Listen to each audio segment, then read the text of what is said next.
नमस्कार दोस्तों, स्वागत है आप सभी साथियों का एक स्मार्ट स्टडी पर। साथियों, आरआरबी ग्रुप डी का परीक्षा जिनका अभी बाकी है, देखिए जिनका पेपर अभी 2 फरवरी, 3 फरवरी, 4, 5, 6, 9 और 10 फरवरी को है। देखिए अभी 7 दिन आपका पेपर होना बाकी है। 7 दिन में 21 शिफ्ट में पेपर होगा।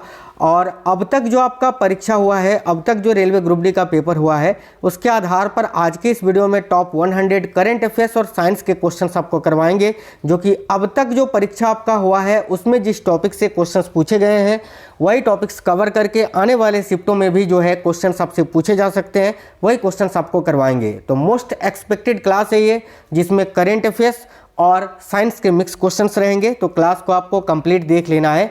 आप हमें इस वीडियो के नीचे कमेंट बॉक्स में ज़रूर बता दीजिएगा कि सर मेरा एग्ज़ाम अभी बाकी है, मेरा पेपर नहीं हुआ है, जिनका पेपर अभी नहीं हुआ है। ठीक है, तो चलिए फिर शुरू करते हैं साथियों। देखते हैं क्वेश्चन। सबसे पहले करेंट अफेयर्स के क्वेश्चंस देखेंगे करीब 50 से 55।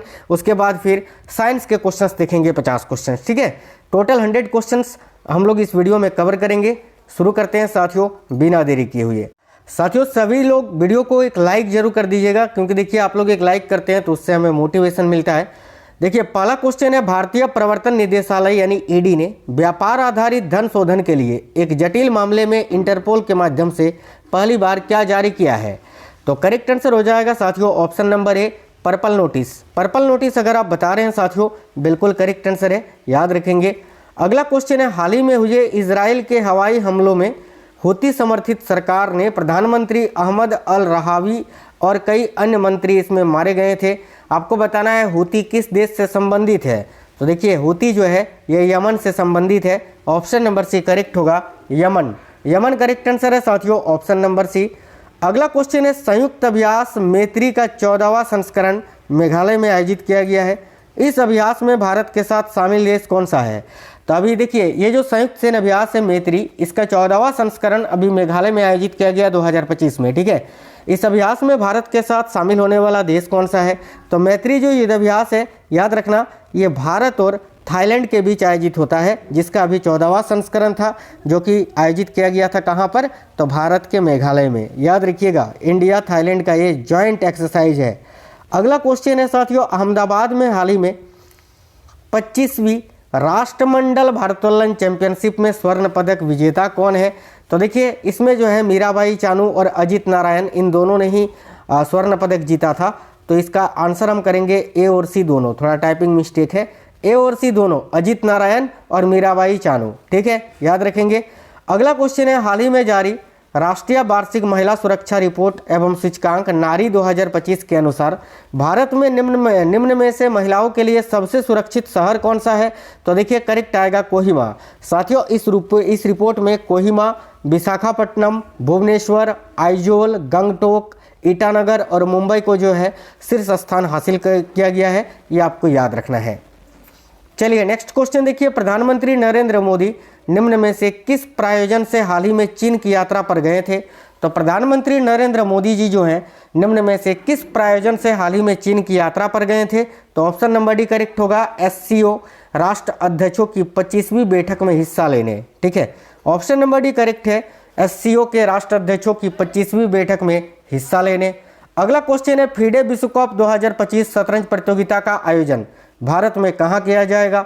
तो फीडे विश्व कप 2025 शतरंज प्रतियोगिता का आयोजन जो है ये भारत में कहाँ पर किया जाएगा? तो करेक्ट आएगा साथियों गोवा में। गोवा करेक्ट आंसर है, ऑप्शन नंबर ए इस क्वेश्चन का करेक्ट आंसर हो जाएगा, गोवा। याद रखिएगा।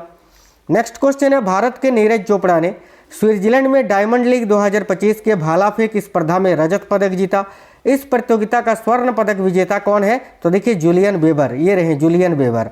इसमें नीरज चोपड़ा को दूसरा स्थान प्राप्त हुआ था। हालांकि नीरज चोपड़ा ने अपने जीवन का सर्वश्रेष्ठ थ्रो किया था 90.23 मीटर तक भाला फेंक पे, फिर भी जो है ये दूसरे स्थान पर रहे थे। देखिए सानंद, ये जो सानंद नामक जगह है ये अहमदाबाद में है। ठीक है, तो सानंद में सेमीकंडक्टर आउटसोर्स्ड असेंबली और परीक्षण संयंत्र का उद्घाटन हाल ही में किया गया है। यह संयंत्र किस कंपनी ने शुरू किया है? तो देखिए सानंद, अहमदाबाद के सानंद में सेमीकंडक्टर आउटसोर्स्ड असेंबली और परीक्षण संयंत्र का उद्घाटन हाल ही में किया गया है। यह संयंत्र किस कंपनी ने शुरू किया है? करेक्ट आएगा सीजी पावर ने। सीजी पावर अगर आप बता रहे हैं साथियों तो बिल्कुल करेक्ट आंसर हो जाएगा, याद रखिएगा सीजी पावर ने। नेक्स्ट क्वेश्चन देखते हैं। देखिए क्वेश्चन नंबर 10 है, 12वीं एशिया कप हॉकी प्रतियोगिता भारत की मेजबानी में कहां पर आयोजित किया जा रहा है? तो देखिएगा 12वीं एशिया कप हॉकी प्रतियोगिता जो है ना, ये भारत की मेजबानी में अभी कहां पर आयोजित किया जा रहा है? ऑप्शन नंबर बी करेक्ट होगा, राजगीर में। ये बिहार के राजगीर में अभी आयोजित किया गया था। चलिए नेक्स्ट क्वेश्चन देखिए, भारत ने निम्न में से किस देश में लगभग 10 महीने के अंतराल के बाद हाल ही में उच्चायुक्त की नियुक्ति की है?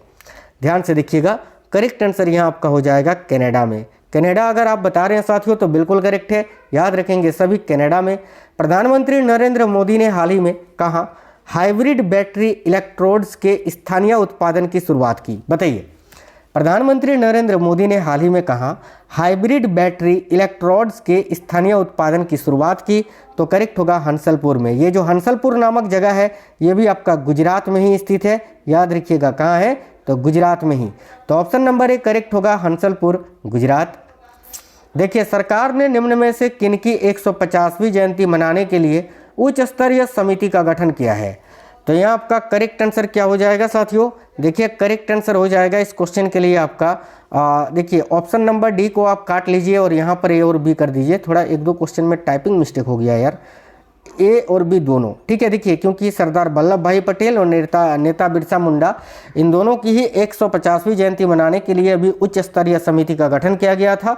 तो ए और बी दोनों इस क्वेश्चन का करेक्ट आंसर होगा, सरदार वल्लभ भाई पटेल और नेता बिरसा मुंडा की। अगला क्वेश्चन है, 30वीं कॉमनवेल्थ भारोत्तोलन चैंपियनशिप 2025 हाल ही में कहाँ पर आयोजित की गई थी? देखिए करेक्ट आंसर हो जाएगा अहमदाबाद में। अगला क्वेश्चन है, भारतीय मूल के दिग्गज ब्रिटिश कारोबारी स्वराज पॉल का हाल ही में निधन हो गया, वह किस बिजनेस से जुड़े थे? तो भाई भारतीय मूल के दिग्गज ब्रिटिश कारोबारी स्वराज पॉल का हाल ही में निधन हो गया, वह किस बिजनेस से जुड़े थे? तो करेक्ट होगा इस्पात से, स्टील के कारोबार से जुड़े हुए थे, जिनका अभी निधन हो गया साथियों, याद रखिएगा। चलिए आगे देखिए, नेक्स्ट क्वेश्चन है आपका, अमेरिका ने निम्न में से किसे भारत का राजदूत नियुक्त किया है? तो अमेरिका ने निम्न में से किसे भारत का राजदूत नियुक्त किया है? करेक्ट आएगा सर्जियो गौर को। ये है सर्जियो गौर और ये अमेरिकी राष्ट्रपति डोनाल्ड ट्रंप, इन्होंने अभी जो है ना सर्जियो गौर को भारत का राजदूत नियुक्त किया है भाई। चलिए नेक्स्ट क्वेश्चन देखिएगा, अगला अंडर 18 और अंडर 21 विश्व युवा तीरंदाजी चैंपियनशिप 2025 हाल ही में कहां पर खेला गया था? देखिए करेक्ट आंसर होगा साथियों कनाडा में। कनाडा में ये खेला गया था, जिसमें भारत ने 4 स्वर्ण पदक जीते थे, 2 रजत पदक और 2 कांस्य पदक, टोटल 8 पदक जीते थे, याद रखेंगे। अगला क्वेश्चन है साथियों, हाल ही में संपन्न 20 वर्ष से कम आयु वर्ग का विश्व कुश्ती चैंपियनशिप 2025 के संदर्भ में निम्न में से कौन सा कथन सत्य है? देखिएगा ए में लिखा है कजाकिस्तान के शिमकिंत में ये खेला गया था, जो कि बिल्कुल गलत आंसर है, क्योंकि ये साथियों बुल्गारिया के समोको में खेला गया था। भारतीय पहलवानों ने कुल 9 पदक जीते थे, ये बिल्कुल सही है। तो ऑप्शन नंबर बी इस क्वेश्चन का करेक्ट आंसर हो जाएगा। अगला क्वेश्चन है, भारत ने हाल ही में IADWS का सफल परीक्षण किया था, इस संदर्भ में निम्न में से कौन सा कथन सत्य है? ये बहुत इंपॉर्टेंट क्वेश्चन है, डायरेक्ट आपके पेपर में आएंगे। एक में लिखा है यह एक बहुस्तरीय स्वदेशी हाइपरसोनिक मिसाइल है, जो कि बिल्कुल गलत लिखा हुआ है। 2 में लिखा हुआ है यह IADWS का पहला परीक्षण था, जो कि चांदीपुर से किया गया था, उड़ीसा के चांदीपुर से, ये सही है। तो ऑप्शन नंबर बी हम टिक करेंगे, केवल 2। नेक्स्ट क्वेश्चन है, अखिल भारतीय विधानसभा अध्यक्ष सम्मेलन हाल ही में कहां पर आयोजित किया गया था? देखिए अखिल भारतीय विधानसभा अध्यक्ष सम्मेलन जो है हाल ही में कहां पर आयोजित किया गया था? Option number B correct answer है साथियों, दिल्ली में। दिल्ली करेक्ट है। 23 अगस्त 2025 को क्या मनाया गया था? तो अभी 23 अगस्त 2025 को दूसरा राष्ट्रीय अंतरिक्ष दिवस मनाया गया, क्योंकि इसकी शुरुआत 2024 से हुई थी। पहला जो राष्ट्रीय अंतरिक्ष दिवस है वो आपका 23 अगस्त 2024 को मनाया गया था और दूसरा अभी मनाया गया 23 अगस्त 2025 को। नेक्स्ट क्वेश्चन है, हाल ही में संपन्न खेलो इंडिया जल क्रीड़ा महोत्सव 2025 के संदर्भ में निम्न कथनों में से कौन सा कथन सत्य है? चलिए ए में लिखा हुआ है इसका आयोजन डल झील में किया गया था, ये बिल्कुल सही है भाई। यह खेलो इंडिया जल क्रीड़ा महोत्सव का पहला संस्करण था, बिल्कुल सही है। पदक तालिका में मध्य प्रदेश शीर्ष स्थान पर रहा, ये भी सही है। ऑप्शन नंबर डी ये सभी कथन सत्य हैं। देखिए विदेश मंत्री सुब्रमण्यम जयशंकर निम्न में से किस मुख्य प्रायोजन से हाल ही में रूस गए थे? देखिए भारत के जो विदेश मंत्री हैं एस जयशंकर जी किस मुख्य प्रायोजन से रूस की यात्रा पर गए थे? तो ऑप्शन नंबर सी करेक्ट है, भारत रूस अंतर सरकारी आयोग के सत्र में हिस्सा लेने। नेक्स्ट क्वेश्चन है S20, देखिए S/2025U1 निम्न में से किस ग्रह का उपग्रह है जिसकी खोज हाल ही में वैज्ञानिकों ने की है?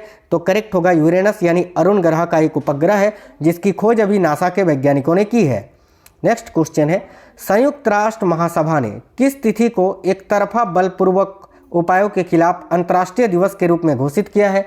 तो देखिए संयुक्त राष्ट्र महासभा ने किस तिथि को एक तरफा बलपूर्वक उपायों के खिलाफ अंतर्राष्ट्रीय दिवस के रूप में अभी घोषित किया है? तो करेक्ट आएगा 4 दिसंबर को। 4 दिसंबर अगर आप बता रहे हैं साथियों तो बिल्कुल करेक्ट आंसर है, ऑप्शन नंबर ए आपका करेक्ट होगा 4 दिसंबर।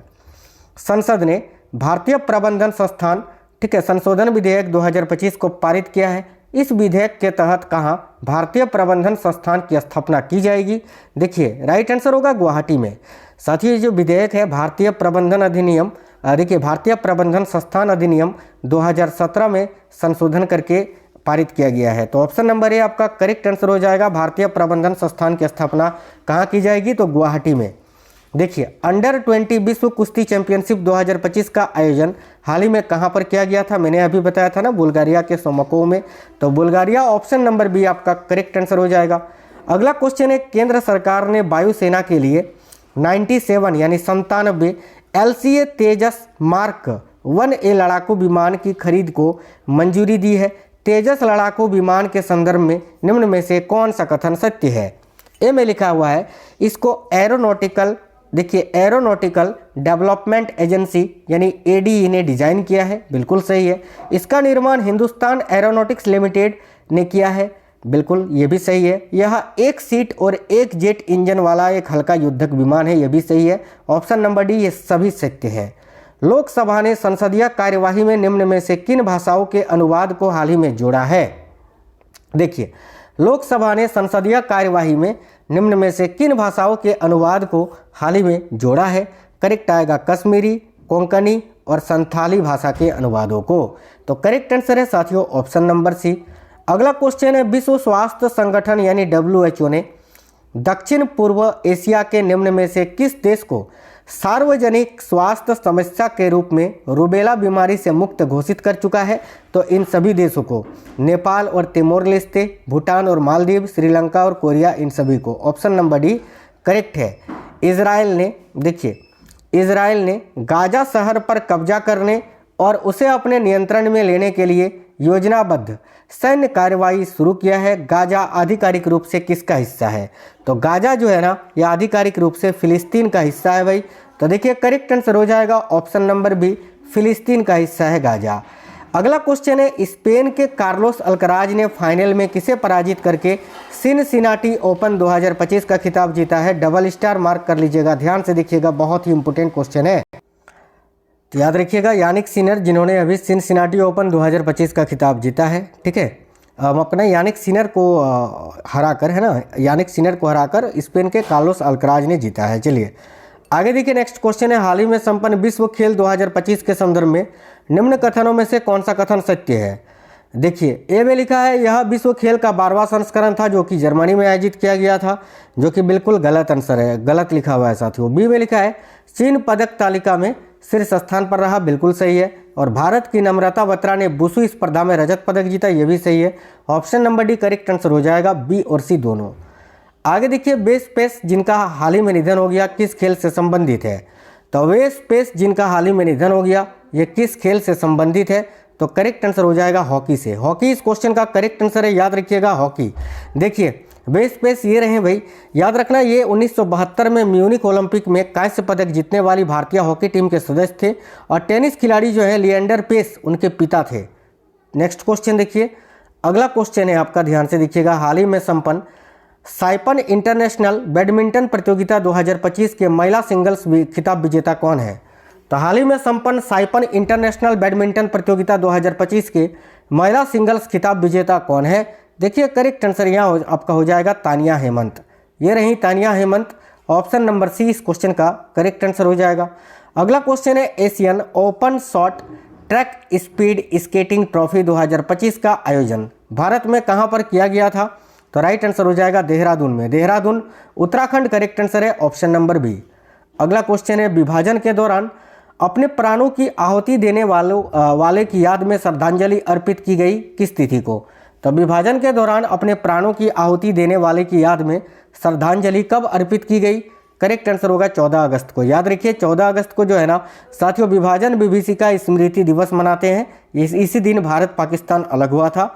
अगला क्वेश्चन है 15 अगस्त 2025 को मनाए गए स्वतंत्रता दिवस के संदर्भ में निम्न कथनों में से कौन सा सत्य है? देखिए ए में लिखा है यह 79वां स्वतंत्रता दिवस था, बिल्कुल सही है। प्रधानमंत्री नरेंद्र मोदी ने लाल किले की प्राचीर से 12वीं बार राष्ट्रीय ध्वज फहराया, ये भी सही है। इस स्वतंत्रता दिवस समारोह का विषय था नया भारत, ये भी सही है। ऑप्शन नंबर डी ये सभी सही है। अगला क्वेश्चन है भारत सिंगापुर के मंत्रियों का तीसरा गोलमेज सम्मेलन हाल ही में कहाँ पर आयोजित हुआ था? तो देखिए भारत सिंगापुर के मंत्रियों का जो तीसरा गोलमेज सम्मेलन है ना, यह हाल ही में कहाँ पर आयोजित हुआ था? करेक्ट होगा नई दिल्ली में। नई दिल्ली करेक्ट आंसर होगा। ऑप्शन नंबर ए आपको यहाँ याद रखना है। नेक्स्ट है देश में ड्रोन के जरिए कृत्रिम बारिश यानी क्लाउड सीडिंग कराने का परीक्षण पहली बार किया गया था। क्लाउड सीडिंग में किसका उपयोग किया जाता है? तो क्लाउड सीडिंग में इन सभी का उपयोग किया जाता है, सिल्वर आयोडाइड, कैल्शियम क्लोराइड और सोडियम क्लोराइड, इन सभी का। ऑप्शन नंबर डी करेक्ट होगा। अगला क्वेश्चन है विश्व स्वास्थ्य संगठन यानी WHO ने केनिया को मानव अफ्रीकी ट्रिपेनोसोमाइसिस ठीक है से मुक्त घोषित किया है। यह बीमारी किसके कारण होता है? तो देखो करेक्ट आंसर हो जाएगा प्रोटोजोआ के कारण साथियों। ऑप्शन नंबर डी अगर आप बता रहे हैं यहाँ प्रोटोजोआ तो आपका बिल्कुल करेक्ट आंसर होगा।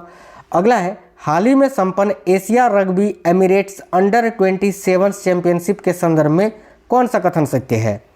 देखिए कथन वाले क्वेश्चंस में कराता हूँ, एक क्वेश्चन से 3-4 चीज़ें आपका क्लियर होता है, ठीक है। देखिए इस क्वेश्चन का आंसर होगा ये सभी।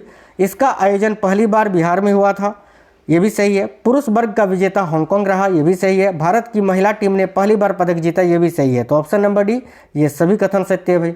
अगला क्वेश्चन है भारतीय संसद ने किस राज्य अथवा केंद्र शासित प्रदेश के विधानसभा में अनुसूचित जनजातियों यानी ST के प्रतिनिधित्व देने के लिए हाल ही में एक विधेयक पारित किया है? तो भारतीय संसद ने किस राज्य अथवा केंद्र शासित प्रदेश के विधानसभा में अनुसूचित जनजातियों यानी ST के प्रतिनिधित्व देने के लिए हाल ही में एक विधेयक पारित किया है? करेक्ट आएगा गोवा, ठीक है, याद रखिएगा। गोवा में भाई, गोवा अगर आप बता रहे हैं साथियों तो बिल्कुल करेक्ट आंसर होगा। ऑप्शन नंबर सी करेक्ट है, गोवा में। भारत में पहली बार आयोजित विश्व एथलेटिक्स महाद्वीपीय टूर प्रतियोगिता 2025 के संदर्भ में निम्न में से कौन सा सही रूप से सुमेलित है? तो देखिए ये सभी सही रूप से सुमेलित है। अनिमेश कुजूर जिन्होंने 200 मीटर दौड़ में स्वर्ण पदक जीता, अन्नू रानी ने भाला फेंक में स्वर्ण पदक जीता, मुरली श्रीशंकर ने लंबी कूद में स्वर्ण पदक जीता था, तो ये सभी सही है।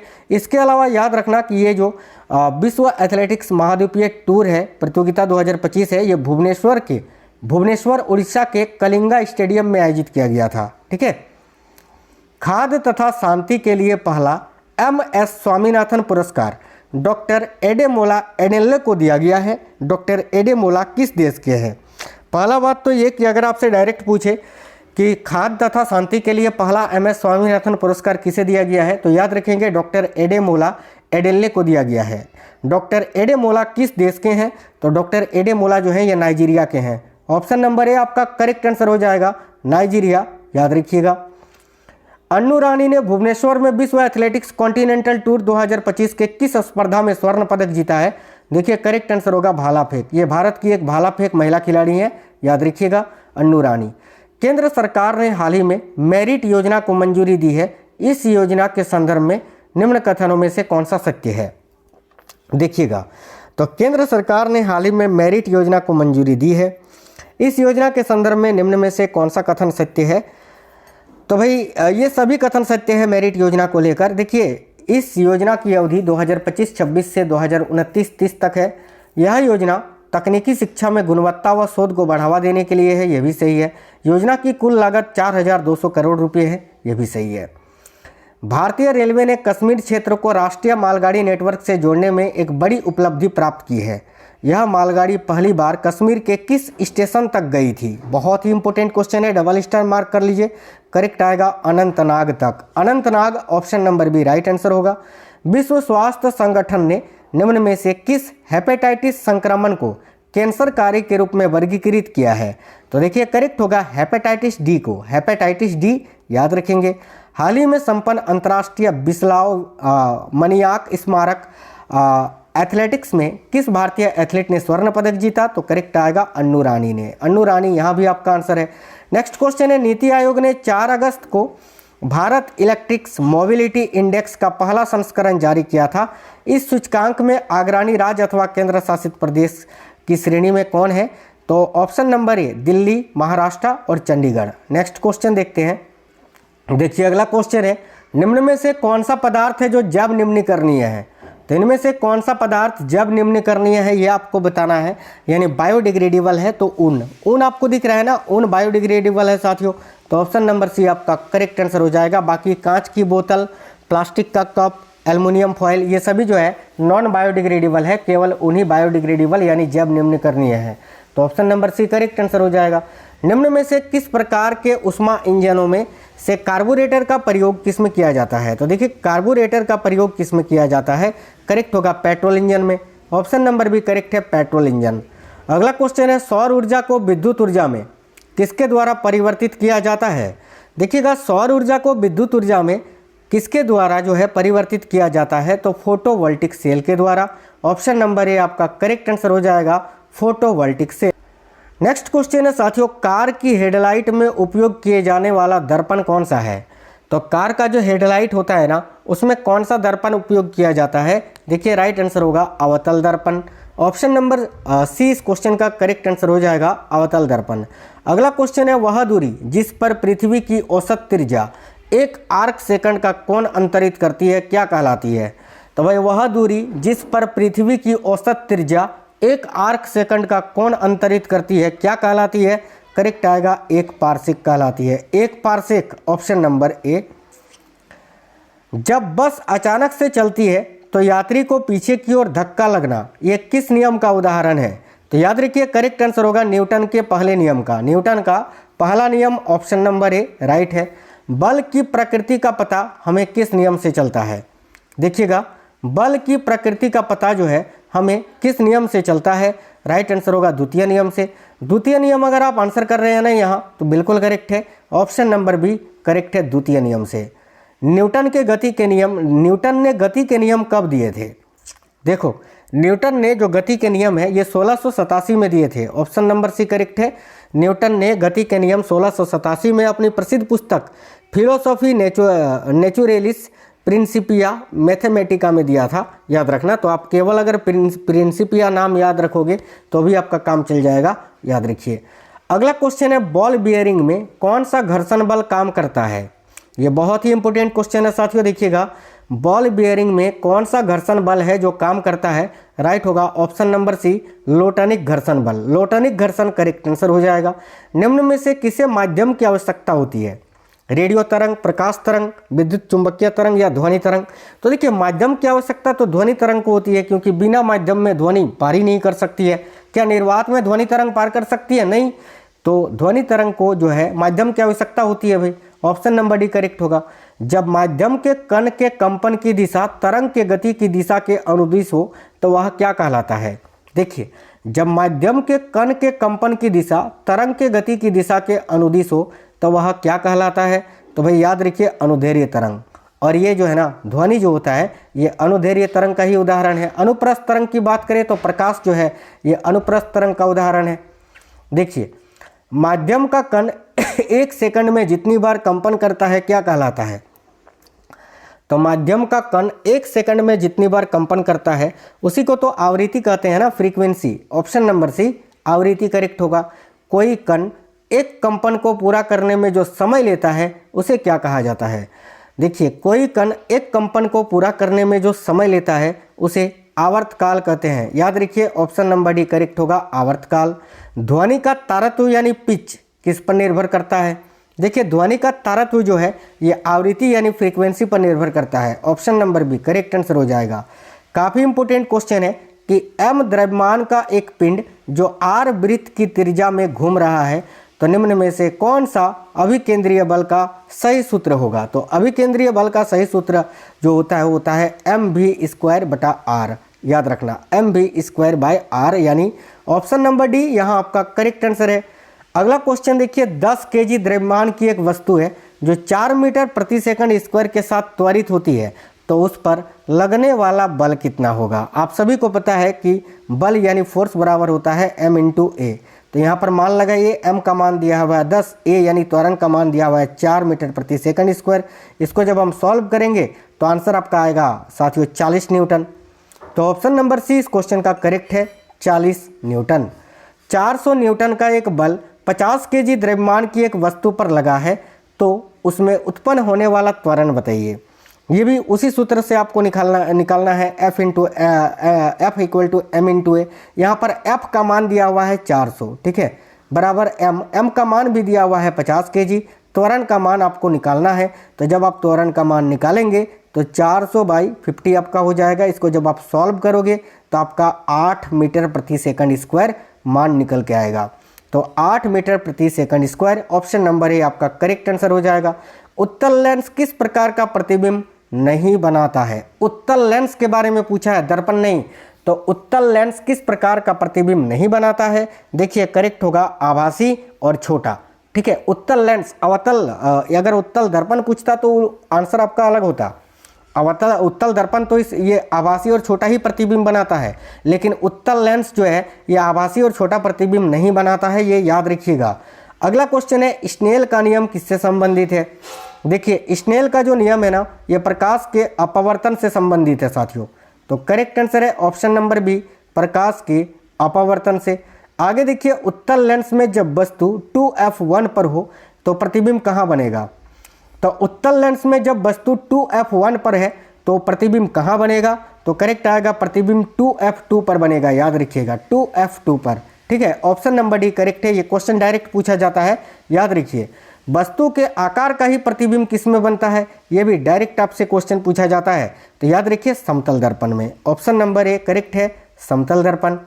किसी वस्तु पर आरोपित बल और बल की दिशा में वस्तु के विस्थापन के गुणनफल को क्या कहा जाता है। तो किसी वस्तु पर आरोपित बल और बल की दिशा में वस्तु के विस्थापन के गुणनफल को क्या कहा जाता है। तो इसको कार्य कहा जाता है, याद रखना कार्य। Option number A correct answer हो जाएगा साथियों, कार्य। नेक्स्ट है कार्य की गति को कौन मापता है। तो कार्य की जो गति होती है ना, कार्य की गति को कौन मापता है, भाई शक्ति ही तो मापता है ना। ऑप्शन नंबर डी, कार्य करने की जो दर होती है वो शक्ति होती है। अगला क्वेश्चन देखिए, किसी वस्तु पर 1 न्यूटन बल लगाने पर यदि वस्तु का विस्थापन 1 मीटर हो तो बल द्वारा किया गया कार्य क्या होगा। तो सिंपल सा ये क्वेश्चन है, वर्क बराबर F इंटू डी आपका होता है। F का मान 1 और D का भी मान आपको 1 दिया हुआ है, तो इसका आंसर जो है 1 ही जूल आएगा। Option number A 1 joule. अगला क्वेश्चन देखिए, नेक्स्ट क्वेश्चन है आपका बेकिंग सोडा का रासायनिक सूत्र आपसे पूछा जा रहा है, क्या होता है। तो साथियों बेकिंग सोडा का रासायनिक सूत्र होता है सोडियम हाइड्रोजन कार्बोनेट, यानी sodium bicarbonate. Option number B right answer है। सोडियम हाइड्रोक्साइड किसका रासायनिक नाम है। Sodium hydroxide NaOH। तो सोडियम हाइड्रोक्साइड जो है ये कास्टिक सोडा का ही रासायनिक नाम है। तो ऑप्शन नंबर डी करेक्ट होगा, कास्टिक सोडा। निम्न में से किसके मिश्रण से अम्लराज बनता है। देखिए अम्लराज यानी एक्वारेजिया, ये किसके मिश्रण से बनता है। तो भाई नाइट्रिक एसिड यानी HNO3 और हाइड्रोक्लोरिक अम्ल के मिश्रण से बनता है। तो करेक्ट आंसर यहाँ आपका क्या हो जाएगा। तो option number C correct answer है। देखिए नेक्स्ट क्वेश्चन है, अम्लराज में नाइट्रिक अम्ल एवं हाइड्रोक्लोरिक अम्ल का अनुपात क्रमशः क्या होता है। तो देखिए नाइट्रिक एसिड का अनुपात 1 होता है और HCl का अनुपात 3 होता है। इसी अनुपात में इसको मिलाते हैं जब, तो ये एक्वारेजिया बनता है, यानी option number A correct answer हो जाएगा। चूने का पानी का रासायनिक सूत्र क्या होता है। देखिए चूने का जो पानी होता है ना, इसका रासायनिक सूत्र होता है CaOH, यानी कैल्शियम हाइड्रोक्साइड जिसको आप बोलते हैं स्लैग्ड लाइम, यही चूने का पानी का रासायनिक सूत्र होता है। अगला क्वेश्चन है हाइड्रोजन तत्व की सबसे बाहरी कक्षा में कितने इलेक्ट्रॉन होते हैं। सिंपल क्वेश्चन है, 1 ही इलेक्ट्रॉन होता है भाई। आगे देखिए नेक्स्ट है 2n, देखिए 2n स्क्वायर, ठीक है, में n का अर्थ क्या है। तो ये जो n है ये क्या है, ये कक्षा या ऊर्जा स्तर की संख्या है, यानी ऑप्शन नंबर डी ए और बी दोनों। परमाणु के अंदर सबसे कम द्रव्यमान वाला कण कौन सा होता है। तो परमाणु के अंदर सबसे कम द्रव्यमान वाला जो कण होता है वो होता है electron. Option number B correct है, इलेक्ट्रॉन। नाभिक की खोज रदरफोर्ड द्वारा किस प्रयोग से की गई थी। देखिए नाभिक की खोज किसने की थी, रदरफोर्ड ने की थी। किस प्रयोग से, तो अल्फा कण प्रकीर्णन के प्रयोग से। तो ऑप्शन नंबर सी करेक्ट होगा, अल्फा कण प्रकीर्णन के प्रयोग से। निम्न में से कौन सी धातु का गलनांक उच्च होता है? इनमें से कौन सी धातु है जिसका गलनांक उच्च होता है? देखिए राइट होगा लोहा का। लोहा ऑप्शन नंबर बी करेक्ट है, लोहा का। निम्न में से कौन सी धातु की तन्यता अधिक होती है? तो तन्यता सबसे अधिक होती है सोना का। तन्यता किसको बोलते हैं?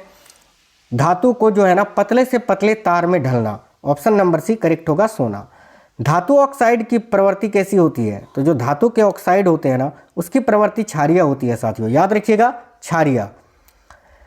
बोरेक्स या सुहागा कौन सी धातु का यौगिक है? काफी इंपोर्टेंट क्वेश्चन है। तो बोरेक्स या सुहागा जो होता है ये कौन सी धातु का यौगिक है? तो ये सोडियम का यौगिक है, याद रखें। इसका जो सूत्र होता है वो होता है Na2B4O7 विथ 10H2O, ठीक है। ये जो है बोरेक्स यानी सुहागा का सूत्र होता है साथियों, जो कि सोडियम का यौगिक होता है। वह यौगिक जिसे क्विक लाइम भी कहते हैं। क्विक लाइम जो है वो कैल्शियम ऑक्साइड को कहते हैं, याद रखना। तो calcium oxide option number D आपका करेक्ट आंसर होगा। कार्बन में संयोजी उत्तकों की संख्या कितनी होती है?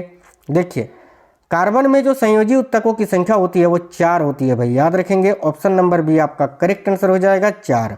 मानव मस्तिष्क में स्मरण क्षमता पाई जाती है कहाँ पर? तो मानव मस्तिष्क में जो स्मरण क्षमता होती है वो सेरिब्रम में पाई जाती है। सेरिब्रम करेक्ट आएगा, जिसको बुद्धि एवं चतुराई का केंद्र कहते हैं साथियों। नेक्स्ट है हृदय के बाएं भाग में कौन सा रक्त होता है? तो हृदय का जो बायां हिस्सा होता है, बायां भाग, उसमें शुद्ध रक्त होता है। ऑप्शन नंबर ए करेक्ट होगा, शुद्ध रक्त। बिना एंजाइम वाला पाचक रस कौन सा है? देखिए बिना एंजाइम वाला जो पाचक रस होता है वो पित्त रस होता है। पित्त रस में कोई भी एंजाइम नहीं पाया जाता है, याद रखिए। ऑप्शन नंबर डी करेक्ट होगा, बाइल जूस। आगे देखिए रक्त में कौन सी कोशिकाएं नहीं पाई जाती है? तो रक्त जो होती है ना, रक्त में श्वेत रक्त कोशिकाएं, लाल रक्त कोशिकाएं, बी लसिका कोशिकाएं पाई जाती हैं। उपकला कोशिका नहीं पाया जाता है। तो ऑप्शन नंबर सी करेक्ट होगा, उपकला कोशिका। ग्लूकोज का ग्लाइकोजन में परिवर्तन कहाँ पर होता है? देखिए ग्लूकोज का ग्लाइकोजन में परिवर्तन कहाँ पर होता है?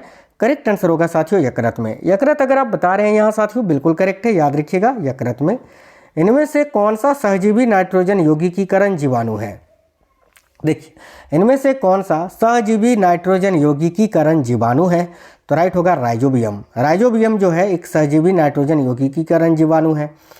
अगला जीवों में आनुवांशिक लक्षण संतान में लाए जाते हैं किसके द्वारा?